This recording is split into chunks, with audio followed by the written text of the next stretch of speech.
Esta serie de alguna manera corona los esfuerzos que hemos estado haciendo durante todos estos videos de gramática del español aplicada a la redacción académica. Aquí vamos a ver la puntuación, que es a final de cuentas la manifestación de que entendemos la información y la estructura de la información que estamos manejando en nuestro texto. Ahí es la prueba de fuego. Ahí es donde, como dicen en inglés, la llanta se encuentra con el camino y nos muestra si sabemos o no sabemos lo que estamos diciendo. Antes que nada, el punto indica dónde pensamos que empieza una oración y dónde la queremos terminar. Después la coma marca algunas excepciones en la relación entre coordinación y subordinación. Nos da pautas que en la mayor parte de las ocasiones no hace falta marcar acerca de el ritmo de la información en algunas partes de la manera en la que plasmamos por escrito nuestras ideas. Tenemos que ver la noción de contraexpectativa, uno de los casos en los que, dado que estábamos esperando algo y resulta lo contrario, pues ponemos una marca en el español escrito. Recuerden, sin embargo, que el mensaje principal es casi nunca se pone coma, sobre todo entre coordinación y subordinación, entre elementos internos de la oración, y cuando se pone es un puñado de casos. Vamos entonces a la primera parte. Como siempre me gusta recordarles que si este es el primer video que ves de esta serie, hay ciertas cosas que tal vez no entiendas por completo porque llevamos varios videos revisando paso a paso y con ayuda de una estructura gráfica, de una estructura racional que le llamamos el marcador de frase, todas las partes de la oración y cómo reconocer cuándo empieza y cuándo termina una oración. Si por alguna razón no tienes ya ese conocimiento, regrésate a los videos anteriores y ahí verás que se responden todas tus dudas.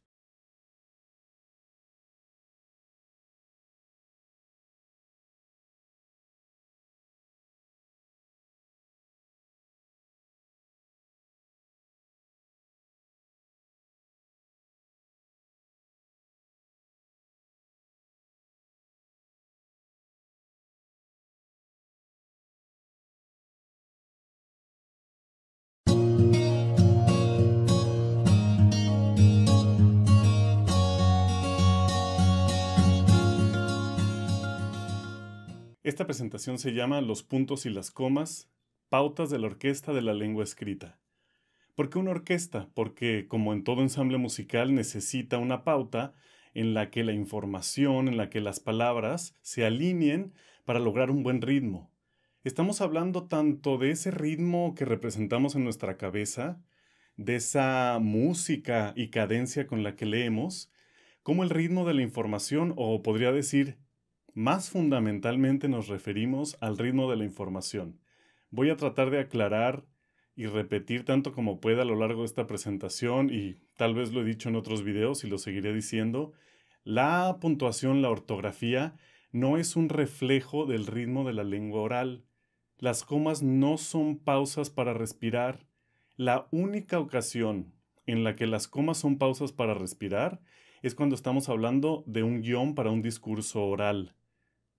E incluso creo que se utilizan otros signos, ni siquiera es necesariamente la coma el signo para indicar al orador que tiene que hacer una pausa. La puntuación en la lengua escrita es para distribuir bien la información.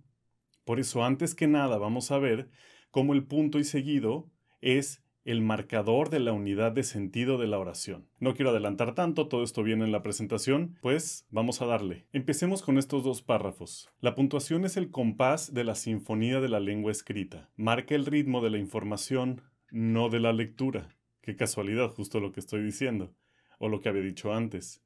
A veces puede parecer que logra las dos cosas, en efecto. ¿Por qué? Porque tenemos una representación mental de la lengua escrita. Tenemos una voz interna con la que leemos. Esa asociación es natural. Esa asociación viene de que, en efecto, hablamos y leemos, es decir, las instancias del lenguaje son tanto visuales cuando leemos como auditivas y orales cuando hablamos.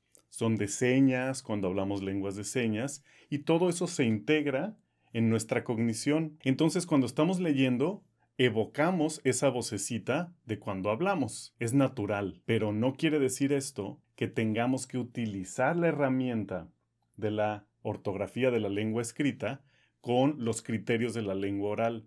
Hay que separar bien esos sistemas, nada más por formalización. ¿Y a qué me refiero? Por tener una convención entre todos para poder comunicarnos mejor y hacer, en la medida de lo posible, la información muy clara. Para puntuar tenemos signos ortográficos: el punto, la coma, los dos puntos y el punto y coma, principalmente. Los más importantes, sin duda, son la coma y el punto. Yo creo que podemos hacerlo todo con estos dos.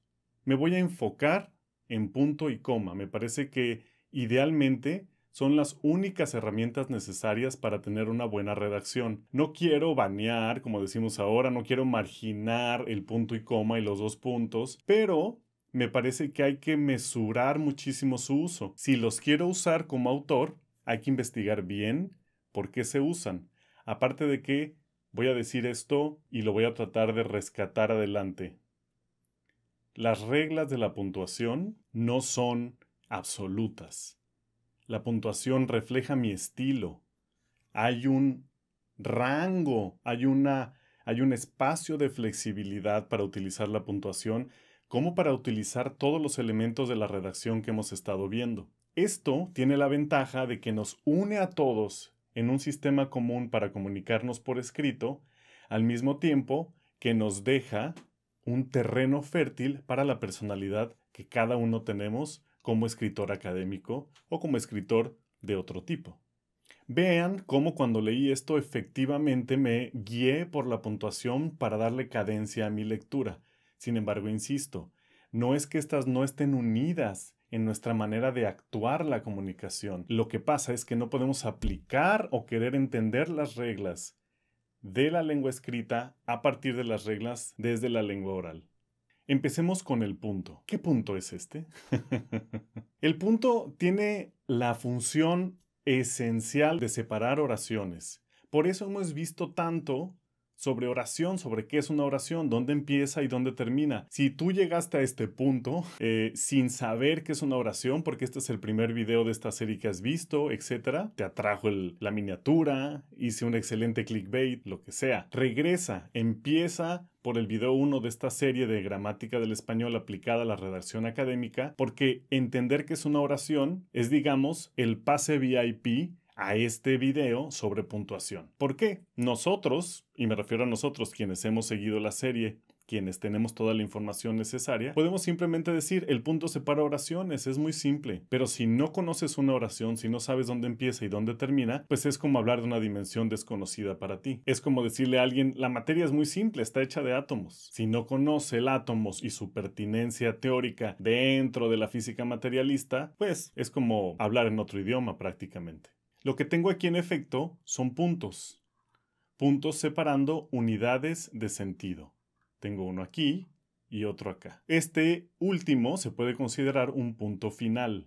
Es de la misma naturaleza. Hablando de las reglas ortográficas, una de las interesantes en términos de la presentación, esta que les estoy mostrando, es el hecho de que ya no hace falta poner punto para oraciones aisladas. Van a ver que cuando enlisto los ejemplos, no siempre pongo punto al final. ¿Por qué? Porque ya no es necesario. Y tiene sentido. El punto divide unidades e ideas. Si es una unidad que expresa una idea en aislamiento, en un espacio vacío, no hace falta indicar que ahí acaba o dónde empieza, porque evidentemente es una sola unidad de sentido. Ahora, ¿qué es lo primero que hemos aprendido a hacer para reconocer la estructura de un párrafo? Iba a decir este párrafo, no cualquier párrafo. Punto número 1. Hay que localizar los núcleos de la predicación. Aquí tengo 4 verbos principales. Es, que como ya vimos, es un verbo que proyecta, por decirlo de alguna manera, atributos, integra predicados nominales, marca, un verbo en indicativo, tercera persona, él marca, puede, también un verbo en indicativo en tercera persona, él puede, y logra, también un verbo en indicativo en tercera persona, él logra. Después tengo los puntos. Como podemos ver, hay una buena proporción entre puntos y verbos. Tengo un punto después de la oración es, que no contiene más de un verbo. Tengo un punto después de la oración con marca, que otra vez solo contiene un verbo. Y tengo un punto final después de la oración puede, que en efecto, en este caso sí, tiene un que me está subordinando esta oración de aquí. El tema del punto es suficientemente claro como para que lo podamos dejar aquí, porque una vez entendiendo que es una oración, podemos simplemente poner punto al final de cada una. Recuerden, por supuesto, que al principio de la siguiente, pues hay que empezar con mayúscula. Pero hasta aquí lo voy a dejar porque creo que todo el antecedente que hemos visto hasta ahora es más que suficiente. Enseguida veremos la coma, que sí tiene un poco más de enredo. ¿Por qué tiene más de enredo la coma? Porque de hecho el uso de la coma es una excepción. ¿A qué me refiero? La mayor parte de la coordinación y la subordinación no lleva coma. Y si solo necesito coma en esos casos excepcionales de subordinación y coordinación, ¿qué hago con la diferencia entre una oración y otra? Pues punto. ¿Realmente entonces la coma solo es un indicador de excepciones? En efecto. Claro que como toda excepción, pues es una lista. La veremos uno a uno, tratando de entender en cada paso, como hemos hecho a lo largo de toda esta serie, cuál es la razón detrás de la necesidad de usar esta coma, que no es por supuesto la pausa, porque como vamos a ver al final, está prohibido o es un error fatal poner una coma entre constituyentes oracionales. Aunque en la lengua oral yo puedo decir Juan compró un carro rojo en abril.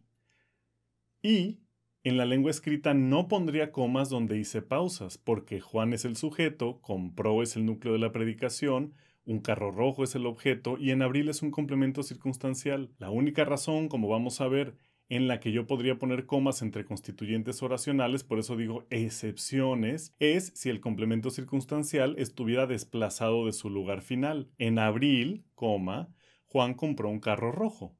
Juan, en abril, ahí iría Juan, en abril, compró un carro rojo, etc.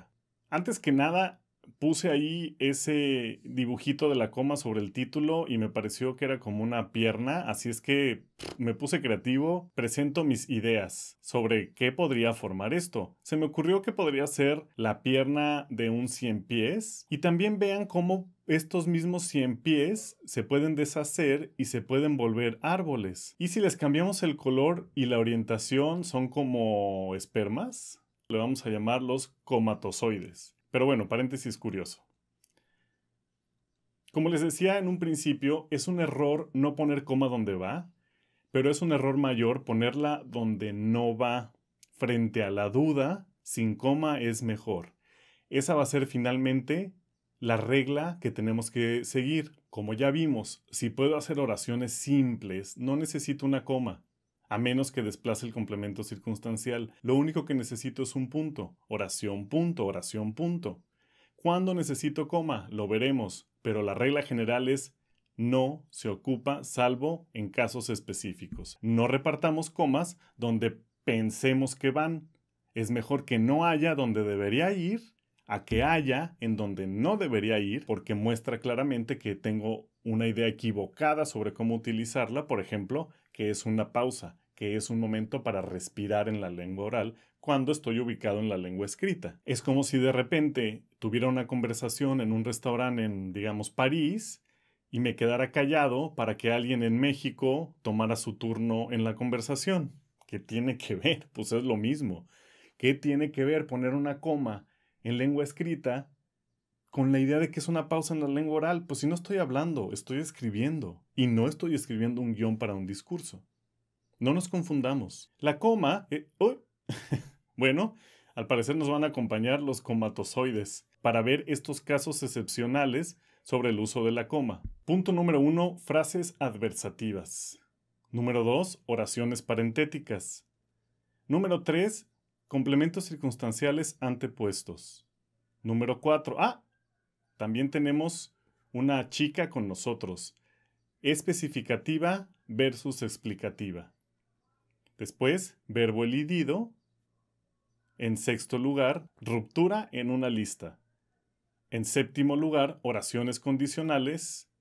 Y en octavo lugar, coordinación sin conjunción. Este, digamos, es el apunte que ustedes pueden hacer sobre los ejemplos que vamos a ver. Aquí está.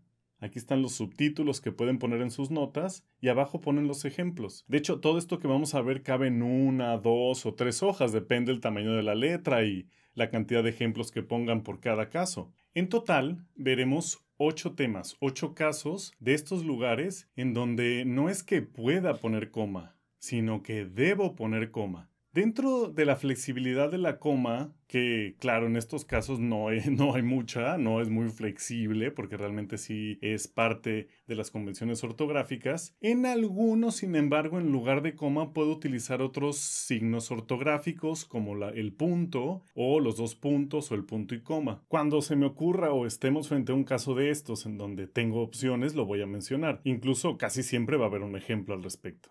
Comatoclaves, ¿qué son? Bueno, algunos puntos básicos que me van a servir para seguir adelante. Punto número 1.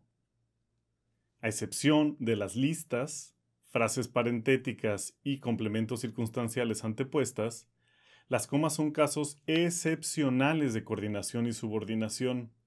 La coordinación y subordinación casi nunca lleva coma, cosa que ya dije desde un principio.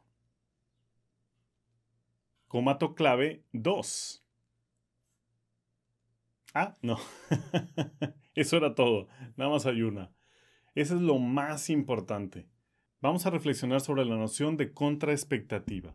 La contraexpectativa es, como su nombre lo dice, una expectativa contraria o contrariada. Yo puedo ir a una paletería con la expectativa de comprar paletas y si no hay paletas en la paletería me siento defraudado.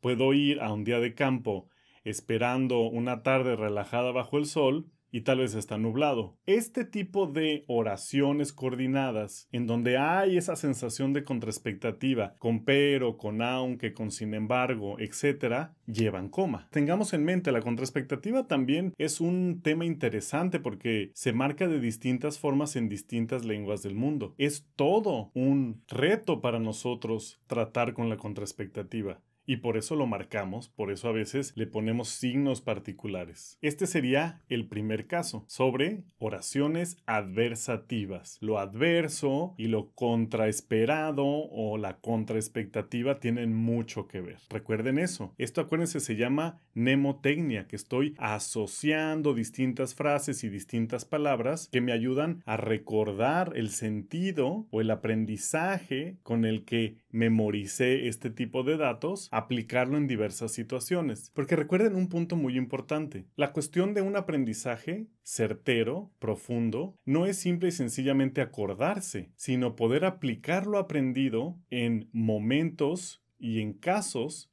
que pueden ser distintos entre sí. Porque es muy fácil decir, bueno, para el pan blanco utiliza una taza de harina, 3/4 de taza de agua, 10 gramos de sal y ya. Pero si quiero utilizar harina integral, híjole, pues no sé, voy a tratar de hacer la misma receta y probablemente no me salga. Sin embargo, si tengo un aprendizaje profundo, si soy un panadero, si sé la noción, por ejemplo, de proporciones panaderas, puedo ajustar esos principios de la receta del pan blanco a la receta del pan integral. Es lo mismo con la ortografía y es lo mismo con la redacción académica. Ahí es cuando se mide la profundidad de la comprensión de los contenidos. Por eso es importante que nociones como contraexpectativa se reflexionen y que el sentido de cada una de las aplicaciones de las comas y de los otros signos ortográficos se profundice y nos detengamos en ello. Ya sé que puede parecer desesperante, lo que quiero es información, soluciones, respuestas. Y yo me detengo demasiado en ciertas cuestiones. ¿Por qué? Pues porque soy científico social, porque soy científico del lenguaje. Este es un video de principios generales. Sin embargo, es para mí importante aprenderlos a profundidad y no nada más memorizar definiciones como nos han acostumbrado en la prepa y desde la secundaria. Ejemplos. Quería que fuera niña, expectativa, pero fue niño, contraexpectativa. Precisamente aquí tengo una coma. Las personas tenemos expectativas, expectativa, aunque no sabemos lo que queremos, contraexpectativa. Se trata de ser honestos, expectativa, no de ser perfectos, contraexpectativa, ¿entienden? Entonces no siempre es una sorpresa, no siempre es fui a la tienda y no tenían refresco, pero pues la tienda de la esquina prácticamente se mantiene de vender refresco. Sino muchas veces es esa intención cultural, esa convención, esa idea general que tenemos sobre las cosas, que a veces es corregida, ampliada, expandida, remendada en algún sentido, y esto amerita coma. En este tercer ejemplo tengo también otro giro. Y el giro aquí es que estoy elidiendo un verbo. Ojo. Digo, ¿se trata de ser honestos? No, se trata de ser perfectos. Entonces es al mismo tiempo un caso, o lo podemos tomar como un caso de oración adversativa, mientras que también es un caso de verbo elidido. Y esto lo vamos a ver a lo largo de toda esta presentación. El lenguaje está intrincado. Otro ejemplo de esto sería: quería el vestido rojo, no el negro. Quería el vestido rojo, no quería el negro. Tengo una elisión verbal junto con una oración adversativa. Sin embargo, la coma que ubico en una elisión verbal propiamente hablando no es la misma. Así es que vean estos casos en donde la oración adversativa o la naturaleza adversativa de la construcción está ganando sobre la marca de la coma del verbo elidido que vamos a ver en adelante. Bienvenido a otro de nuestros comatozoides. ¿Cómo es propiamente un ejemplo de verbo elidido? Aquí lo tenemos abajo. Juan compró un carro, punto, punto y coma podría ser, hasta solo coma podría ser. Aquí en la división entre oraciones de este tipo, oraciones simples, hay mucha flexibilidad, depende de mi estilo. Yo les recomiendo que siempre se ciñan, se queden mesurados con la ortografía. Yo sufrí mucho queriendo utilizar punto y coma por elegancia, por presunción. Mi recomendación, a partir de mi experiencia de años y años y años, con textos académicos sobre todo, pero también literarios, es que se ciñan, se restrinjan, se mesuren en su ortografía al punto y la coma. Tengo una oración simple: Juan compró un carro, punto, quién sabe por qué ahora el láser está saltarín. María, coma, compró una casa. Bueno, de plano, está haciendo lo que se le da la gana. ¿Qué hace esta coma ahí? Esta coma está sustituyendo al verbo elidido compró. Vean que la diferencia entre el verbo elidido de la construcción que estoy marcando como oración adversativa: quería el vestido rojo, coma, no el negro. La coma no está donde debería ir el verbo. No es quería el vestido rojo, no, coma, el negro, porque quería ir ahí. Aquí donde tengo el láser. En cambio, en una oración, en una redacción que corresponde propiamente a esta elisión verbal, la coma sí va donde estrictamente hablando iría el verbo. Juan compró un carro, punto. María compró una casa. En lugar de compró, pongo coma. ¿Cuál es la diferencia entre estas dos cosas? Que aquí hay relación sintáctica. Aquí hay oración coordinada adversativa. Aquí abajo no hay relación sintáctica. Hay lo que hemos denominado desde la serie pasada relación discursiva. ¿Por qué? Porque estoy compartiendo un constituyente importante entre una oración y otra, pero las oraciones son independientes. Aquí tenemos tema 1 y de una vez también tema 5. Así iremos avanzando más rápido. Hay otros ejemplos de redacción en los que puedo utilizar la coma para separar estas oraciones independientes. Esta sería la coma equivalente a un punto y esta es la coma del verbo elidido, que en este caso sería murió. Mi padre murió en 1995, coma, mi mamá, coma, en 2010. ¿Es más claro el punto? Sí. ¿Se puede utilizar la coma? Sí. Aquí estamos en la zona del estilo. Casi que debería haber hecho un diagrama de Venn en donde pusiera en el centro las reglas, the rules, y afuera zonas en donde la utilización de uno u otro recurso ortográfico ya depende de mis preferencias como redactor, como autor. También, esta coma de separación entre oraciones simples se puede poner como un punto y coma, porque el punto y coma, como les decía yo, es una coma grande, es una coma recargada, es una coma con poder elevado, casi equivalente a un punto. Separa más de lo que separa una coma.